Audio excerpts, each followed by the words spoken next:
ನಾನು ಅಲ್ಲಿಂದ ಮುಂದೆ ಸುಜಾನವರ ತರಗತಿಗಳನ್ನು ನಾನು ಕೇಳ್ತಾ ಬಂದೆ. ನಿಜವಾಗಲೂ ನಮ್ಮ ಒಳಗಡೆ ಒಟ್ಟೂ ಕನ್ನಡ ಸಾಹಿತ್ಯದ ಬಗೆಗಿನ ಪ್ರೀತಿಯನ್ನು, ಕಾಳಜಿಯನ್ನು, ಅಭಿಮಾನವನ್ನು ಅವರು ನಮ್ಮ ಒಳಗಡೆ ಮೂಡಿಸ್ತಾ ಬಂದರು. ಮತ್ತು ಅವರು ಸಂಪಾದಿಸಿ ಪ್ರಕಟಿಸಿದ ಆ ಕಾವ್ಯ ಸಂಚಯ ಇದೆಯಲ್ಲ, ಬಹುಶಃ ನಾನು ಅದಕ್ಕಿಂತ ಹಿಂದಿನ ಕೆಲವು ಕಾವ್ಯ ಸಂಚಯಗಳನ್ನು ಲೈಬ್ರರಿಯಲ್ಲಿ ನೋಡಿದ್ದೀನಿ ಮತ್ತು ತರುವಾಯದಲ್ಲಿ ಬಂದಂಥ ಸಂಕಲನಗಳನ್ನು ನೋಡಿದ್ದೀನಿ. ಆಮೇಲೆ ಕನ್ನಡ ಅಧ್ಯಯನ ಮಂಡಳಿಯ ಸಂಪಾದಕ ಮಂಡಳಿಯ ಸದಸ್ಯನಾಗಿ ನಾನೂ ಕೂಡ ಒಂದಷ್ಟು ಪಠ್ಯಪುಸ್ತಕವನ್ನು ಸಂಪಾದನೆ ಮಾಡಿದ್ದೀನಿ. ಆದರೆ ಇದುವರೆಗೂ ಬಂದಿರತಕ್ಕಂತಹ ವಿದ್ಯಾರ್ಥಿಗಳಿಗಾಗಿ ಸಿದ್ಧಪಡಿಸಿದಂತಹ ಕಾವ್ಯ ಸಂಚಯ ಸಂಕಲನಗಳಲ್ಲೆಲ್ಲ ದಿ ಬೆಸ್ಟ್ ಫಾರ್ ಎವರ್ ಅಂತ ಅನಿಸುವಂಥದ್ದು ಸುಜಾನವರ ಪ್ರಧಾನ ಕೇಂದ್ರದಲ್ಲಿ ಸಂಪಾದನೆಗೊಂಡಂತಹ, ನಾನು ಅಧ್ಯಯನ ಮಾಡಿದಂತಹ ಕಾವ್ಯ ಸಂಚಯ. ಆ ಪಠ್ಯಪುಸ್ತಕ ನಾನು ಈಗಲೂ ಹಾಗೆ ಇಟ್ಕೊಂಡಿದ್ದೀನಿ. ನನಗದು ದೇವರು ಕಣ್ಣುಗೊತ್ಕೋತೀನಿ ನಾನು ಆ ಪಠ್ಯಪುಸ್ತಕವನ್ನು. ಅವರ ತರಗತಿಯ ಒಳಗಿನ ಪಾಠದ ಬಗ್ಗೆ ಮಾತಾಡಿದ್ದಾರೆ. ಸುಜಾನವರ ತರಗತಿಯ ಒಳಗಿನ ಪಾಠ ಅಂತಂದರೆ ಅದು ತರಗತಿಯ 10 ದಿಕ್ಕಿಗೂ ವಿದ್ಯಾರ್ಥಿಗಳ ಕಡೆಗೆ ಚಿಂತನೆಗಳ ಮಿಂಚಿನ ಗೊಂಚಲುಗಳ ಎಸೆತ. ಅಲ್ಲಿ ಎಲ್ಲರೂ ಬಂದುಬಿಡ್ತಾ ಇದ್ರು. ಅಲ್ಲಿ ಪಂಪನ ಪಾಠವನ್ನು ಹೇಳಬೇಕು ಅವರು, ಅಥವಾ ಲಕ್ಷ್ಮೀಶನ ಪಾಠವನ್ನು ಹೇಳಬೇಕು, ಪುರಂದರದಾಸರ ಪಾಠವನ್ನು ಹೇಳಬೇಕು. ಅದು ಕೇವಲ ತಳಹದಿಯಷ್ಟೇ, ಅದು ಕೇವಲ ಸೈಟ್ ಅಷ್ಟೇ. ಆ ಸೈಟನ್ನು ನೆಪ ಮಾಡಿಕೊಂಡು ಎಷ್ಟೆಲ್ಲ ಅದ್ಭುತವಾದಂತಹ ಕಟ್ಟಡಗಳನ್ನು ನಮ್ಮ ಮುಂದೆ ಅವರು ನಿರ್ಮಿಸಿ ನಮಗೆ ತೋರಿಸ್ಬಿಡ್ತಾಯಿದ್ರು ಅಂತಂದರೆ, ಅವ್ರ ಬಗ್ಗೆ ಅನೇಕರು ಒಂದು ಮಾತು ಹೇಳಿದ್ರು, ಅವರು ಮಾಡಬೇಕಾದಷ್ಟು ಪಾಠವನ್ನು ಪೂರ್ತಿ ಮಾಡ್ತಾ ಇರೋದಿಲ್ಲ ಅಂತ ಕೇಳಿ. ನನ್ನ ಪ್ರಕಾರ ಅವ್ರು ಮಾಡಬೇಕಾಗಿಲ್ಲ. ಅವರು ಎಷ್ಟು ಬೇಕೋ ಅಷ್ಟನ್ನು ಮಾಡಿಬಿಟ್ಟು, ತಾಕತ್ತಿದೆಯಾ, ನೀವು ಕಲ್ತ್ಕೊಂಡಿದ್ದೀರಾ, ನೀವು ನನ್ನ ವಿದ್ಯಾರ್ಥಿಗಳ, ನೀವು ಮುನ್ನುಗ್ಗಿ, ನಿಮ್ಗೆ ದಕ್ಕುತ್ತೆ ಅನ್ನೋ ಹಾಗೆ ಮಾಡೋರು. ಅವರ ಅನೇಕ ವಿದ್ಯಾರ್ಥಿಗಳು ಅದನ್ನು ದಕ್ಕಿಸ್ಕೊಂಡಿದ್ದು ಹಾಗೇನೆ.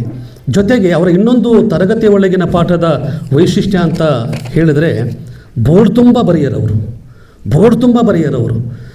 ಎತ್ತರಕ್ಕಿದ್ರಲ್ಲ, ಎಲ್ಲ ಮೇಲುಗಡೆಯಿಂದ ಕೆಳಗಡೆ ಗಂಟ ಅವ್ರು ಬರೆಯರವರು. ಅಂದರೆ ಒಂದು ಪದ, ಅದರ ಮೂಲ, ಅದರ ಬದಲಾವಣೆಗಳು, ಡೆರಿವೇಷನ್ನು, ಇವೆಲ್ಲವನ್ನು ಬರೆಯೋರು. ಎಲ್ಲವನ್ನು ಬರೆದ್ಬಿಟ್ಟು ಈ ಕೆಲವು ವಿದ್ಯಾರ್ಥಿಗಳ ಮುಂದೆ ಕುಳಿತಿದ್ದವರು ಬರ್ಕಳದೆ ಸುಮ್ಮನೆ ಕೂತಿರೋರು. ಅವರು ಎಷ್ಟು ವಿನಯದಲ್ಲಿ ಹೇಳೋರು ಅಂತಂದರೆ, ಅಣ್ಣ, ರಾಜ, ಇದನ್ನು ನಾನಿಲ್ಲಿ ಬರೆದಿರೋದು ನನಗೆ ಗೊತ್ತಿದೆ ಅಂತ ನಿಮ್ಮ ಮುಂದೆ ತೋರಿಸ್ಕೊಳ್ಳೋಕ್ಕಲ್ಲ ಕಣ್ರು, ನೀವು ಕಲ್ತ್ಕೊಳ್ಬೇಕು ಅಂತ ಹೇಳಿ ದಯಮಾಡಿ ಬರ್ಕೊಳ್ರು ಅಣ್ಣ, ದಯಮಾಡಿ ಬರ್ಕೊಳ್ರು ಅಂತ ಹೇಳೋರು. ಅವರು ಇನ್ನೂ ಒಂದು ಮಾತನ್ನು ಹೇಳಿದರು, ವಿದ್ಯಾರ್ಥಿಗಳು ನಮ್ಮ ಕಾಲಕ್ಕೂ ಚೆನ್ನಾಗಿದ್ದರು, ಆದರೆ ಕೆಲವರು ಇರ್ತಾರಲ್ಲ, ಮತ್ತು ಕೆಲವು ಅನುಭವಗಳು ಅವ್ರಿಗಾಗಿದ್ವಲ್ಲ, ಅವರು ನೊಂದುಕೊಂಡು ಒಂದು ಮಾತು ಹೇಳಿದ ನನಗೆ ನೆನಪಲ್ಲಿದೆ. ಅವರು ತರಗತಿಯಲ್ಲಿ ಹೇಳ್ತಾ, ನೋಡಿ, ಇಲ್ಲಿ ನನಗೋಸ್ಕರ ಬರ್ಕೊಳ್ಳಿ, ಆಮೇಲೆ ಹೊರಗಡೆ ಹೋದ್ಮೇಲೆ ನಿಮಗದು ಬೇಡದೇ ಇದ್ದರೆ ಆ ಹಾಳೆಯನ್ನು ಹರಿದುಬಿಟ್ಟು ಬಿಸಾಕ್ಬಿಡಿ, ನನಗೋಸ್ಕರ ಬರ್ಕೊಳ್ಳಿ ಅಂತ. ಇದು ತನ್ನೊಳಗಿದ್ದ ಅರಿವು, ತನ್ನೊಳಗಿದ್ದ ಜ್ಞಾನ ತನ್ನ ಸಮಸ್ತ ವಿದ್ಯಾರ್ಥಿಗಳಿಗೂ ತಲುಪಬೇಕು, ಅವರನ್ನು ಎತ್ತರಕ್ಕೆ ಏರಿಸಬೇಕು ಅನ್ನುವಂತಹ ಅವರ ಒಂದು ಭಾವನೆ. ಇಲ್ಲೊಂದು ಮಾತು ಹೇಳಬೇಕು. ನನ್ನನ್ನು ಕನ್ನಡ ಪ್ರಾಧ್ಯಾಪಕ ಅಂತ ಇಲ್ಲಿ ದಾಖಲು ಮಾಡಿದ್ದಾರೆ. ಕನ್ನಡ ಪ್ರಾಧ್ಯಾಪಕನಾಗಿ 33 ವರ್ಷ ಸೇವೆ ಸಲ್ಲಿಸಿ ನಿವೃತ್ತನಾಗಿದ್ದೇನೆ. ಸಾಕಷ್ಟು ಪ್ರಶಸ್ತಿ, ಗೌರವ ನನಗೆ ಬಂದಿದೆ. ನಾನು ಕನ್ನಡ ವಿದ್ಯಾರ್ಥಿಯಾಗೋದಕ್ಕೆ ಸುಜಾನ ಅವರೇ ಕಾರಣ ಅಂತ ಹೇಳಿದ್ರೆ ನೀವೆಲ್ಲ ನಂಬಬೇಕು. ಹೇಗೆ ಅಂತಂದರೆ, ನಾನು ಆಗಲೇ ಹೇಳಿದೆ, PUC ಓದ್ಕೊಂಡು ಮನೆಗೆ ಬಂದ್ಬಿಡೋ ಮಗ ಅಂತ ನಮ್ಮ ಮನೆಯವರು ಹೇಳಿದರು ಅಂತ. BA ಓದಬೇಕಾದ ಅನಿವಾರ್ಯತೆ ಬಂದಾಗ ಏನು ಕಾಂಬಿನೇಷನ್ ತಗೊಳ್ಬೇಕು ಅಂತ ಗೊತ್ತಿಲ್ಲ. ಕನ್ನಡ ಮೇಜರ್ ಅಂತ ಒಂದು ಸಬ್ಜೆಕ್ಟ್ ನಂಗೆ ಇರೋದೇ ಗೊತ್ತಿರಲಿಲ್ಲ. ನನಗೆ ಗೊತ್ತಿದ್ದದ್ದು ಒಂದೇ, PUCಯಲ್ಲಿ 4 ವಿಷಯಗಳಿವೆ, BA ಹೋದರೆ 3 ಆಗ್ತವೆ, ಒಂದು ಬಿಟ್ಟು ಹೋಗ್ತದೆ. ಯಾವುದನ್ನು ಬಿಡಬೇಕು? ಕೊನೆಯದನ್ನು ಬಿಟ್ಟುಬಿಡೋದು ಅಷ್ಟೇ.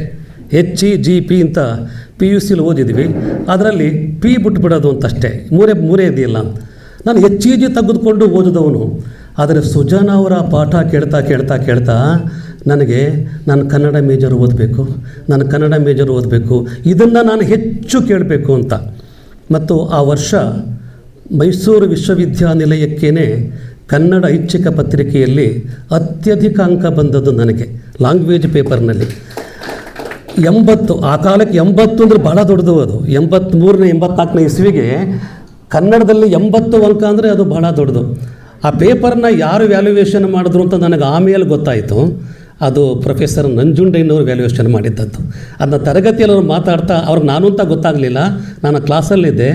ನಾನು ಆ ಉತ್ತರಗಳನ್ನು ಅಲ್ಲಿ ಉಲ್ಲೇಖ ಮಾಡ್ತಾ ಅವರು ವ್ಯಾಖ್ಯಾನ ಮಾಡಿದಾಗ ನನಗದು ಗೊತ್ತಾಯಿತು ಇದು ನನ್ನ ಪತ್ರಿಕೆ ಅಂತ. ಅದು ನನಗೆ ಇವತ್ತಿಗೂ ಏನು ದೊಡ್ಡ ನೋವು ಅಂತಂದರೆ, ಈ ವಿಚಾರವನ್ನು ನಾನು ನಂಜುಂಡಯ್ಯನವ್ರಿಗೆ ಹೇಳಲೇ ಇಲ್ಲ. ಸರ್ ಆ ಪೇಪರ್ ನಂದು ಸರ್, ನೀವು ಮಾಡಿದ ಮೌಲ್ಯಮಾಪನ ನನ್ನನ್ನು ಈ ಮಟ್ಟಕ್ಕೆ ಏರಿಸ್ತು ಅಂತ ನಾನು ಹೇಳಲೇ ಇಲ್ಲ. ಅದು ಕೊರಗು ನನ್ನ ಒಳಗಡೆ ಇದೆ. ಆಮೇಲೆ ನಾನು ಸೆಕೆಂಡ್ ಇಯರ್ಗೆ ಬಂದಾಗ ನಾನು ಕನ್ನಡ ಮೇಜರಿಗೆ ಬದಲಾವಣೆ ಮಾಡಿಸ್ಕೊಡ್ಬೇಕಾಯಿತು. ಅದಕ್ಕೆ ಮುಖ್ಯಸ್ಥರ ಶಿಫಾರಸು ಬೇಕಿತ್ತು. ಸುಜನ್ ಆವಾಗ ಕನ್ನಡ ವಿಭಾಗದ ಮುಖ್ಯಸ್ಥರು.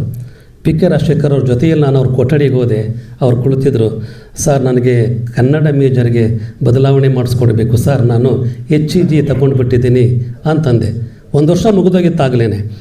ಅದಕ್ಕೆ ಅವರು ಅವ್ರದ್ದೇ ರೀತಿಯಲ್ಲಿ ಹಿಂಗೆ ಕೈಗಳಿಟ್ಕೊಂಡು, ರಾಜ ಕನ್ನಡ ಮೇಜರ್ ಓದೋಕ್ಕೆ ಅಂತ ಬಂದು ಅನೇಕರು ಪಾಪ ಮಾಡಿದವ್ರಂಗೆ ಏನೋ ಕಷ್ಟಪಡ್ತಾ ಇರೋರು ಹಾಗೆ ಭಾವನೆ ಪಡ್ತಾ ಇದ್ದಾರೆ ಕಣೋ, ನೀನು ಯಾಕೋ ಹೊಸದಾಗಿ ಇಲ್ಲಿ ಬರ್ತೀಯ ಕಷ್ಟಪಡೋದಕ್ಕೆ, HEG ತಗೊಂಡಿದ್ದೀಯಾ ಅದರಲ್ಲಿ ಹಾಗೆ ಮುಂದುವರಿಯೋ ಅಂತ ಹೇಳಿದ್ರು. ಅದಕ್ಕೆ ಇಲ್ಲ ಸರ್, ನಾನು ಕನ್ನಡ ಮೇಜರನ್ನೇ ನಾನು ಓದಬೇಕು ಅಂತ ತೀರ್ಮಾನ ಮಾಡಿಬಿಟ್ಟಿದ್ದೀನಿ. ಅದಕ್ಕೆ ತಾವು ನಮಗೂ ಶಿಫಾರಸು ಪತ್ರವನ್ನು ಕೊಟ್ಟರೆ ನಾನು ಅದನ್ನು ಯೂನಿವರ್ಸಿಟಿಗೆ ಕಳಿಸಿ ಬದಲಾವಣೆ ಮಾಡಿಸ್ಕೊಳ್ತೀನಿ ಸರ್ ಅಂತ ಹೇಳಿದೆ. ಅವರು ಅಲ್ಲಿವರೆಗೂ ಅವರು ಒಂಥರ ನಿರಾಶೆಯ ನೆಲೆಯಲ್ಲೇ ಸುಮ್ಮನಿದ್ರು.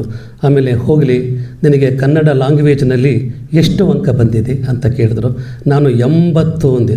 ಅಂದುಕೊಳ್ಳೆ ಲವ್ಲಿ ಲವ್ಲಿ ಲವ್ಲಿ, ರಾಜ ನೀನು ಕನ್ನಡ ಮೇಜರ್ ಓದಲೇಬೇಕು ಅಂಥೇಳಿ ಅಲ್ಲೇ ಒಂದು ಹಾಳೆ ತಗೊಂಡು, ಈ ವಿದ್ಯಾರ್ಥಿ ಕನ್ನಡ ಐಚ್ಛಿಕವನ್ನು ಓದುವುದಕ್ಕೆ ಅತ್ಯಂತ ಅರ್ಹನಾದ ವ್ಯಕ್ತಿ, ಈತನಿಗೆ ಕನ್ನಡ ಐಚ್ಛಿಕ ಪತ್ರಿಕೆಯನ್ನು ನೀವು ಬದಲಾಯಿಸಿ ಕೊಡುವುದು ಅಂತ ಹೇಳಿ ಶಿಫಾರಸು ಪತ್ರವನ್ನು ಅವರು ಬರ್ಕೊಟ್ರು. ಆ ಶಿಫಾರಸು ಪತ್ರ ನನ್ನನ್ನು ಕನ್ನಡ ಐಚ್ಛಿಕ ವಿದ್ಯಾರ್ಥಿಯನ್ನಾಗಿ ಮಾಡ್ತು, ಕನ್ನಡ ಅಧ್ಯಾಪಕನನ್ನಾಗಿ ಮಾಡ್ತು, ಒಂದಷ್ಟು ಬರವಣಿಗೆ ಮಾಡುವ ಹಾಗೆ ನನ್ನನ್ನು ಮಾಡ್ತು. ಇದನ್ನು ನಾನು ತುಂಬ ಯಾವಾಗಲೂ ನಾನು ನೆನಪಿಸ್ಕೊಳ್ತಾ ಇರ್ತೀನಿ. ಇದರ ಜೊತೆಗೆ